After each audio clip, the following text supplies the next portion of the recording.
If a blue wave washes through Texas, Democrat Lizzie Panel Fletcher has to surf it into some of Houston's wealthiest enclaves.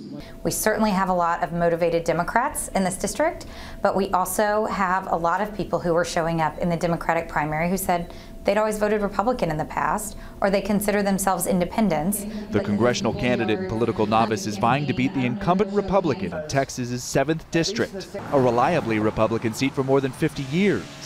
And I think what we've seen from voters across the country and voters in this district is that the status quo isn't working for us.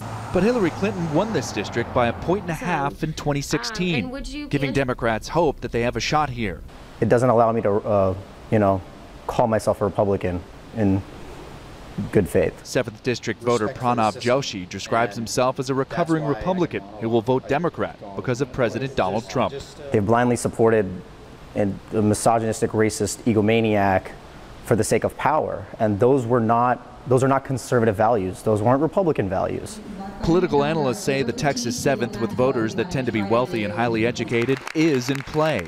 One of the things I find is that women candidates do better in Democratic circles than their male counterparts. Women souring on Trump in neighborhoods like this fueled upset victories in Virginia, Pennsylvania, and Ohio in the last year. For this election in Congressional District 7, suburban women are going to be the difference maker. You were there for me. But the Republican representative John Culberson and his supporters say that won't apply in 2018. I did not vote for President Trump to be my pastor. Sure, he has said a few things here and there that are not perfect, and hey, so have I. Hillary Clinton won District 7 by default because enough Republicans skipped the straight party vote, they skipped the presidential vote, they came down to vote for me. Adding his accomplishments outweigh outrage against the president.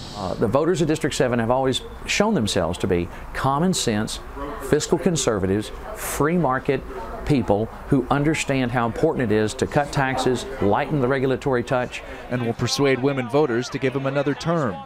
I'm definitely focused on people who I feel like I can trust, and I think for women that's a huge factor. Claire Silliman says she's leaning Republican, but concedes the race could be close. It could be a tough year for Republicans, for sure. In a district which the challenger says 55% of the voters are women. John Moan, Associated Press, Houston.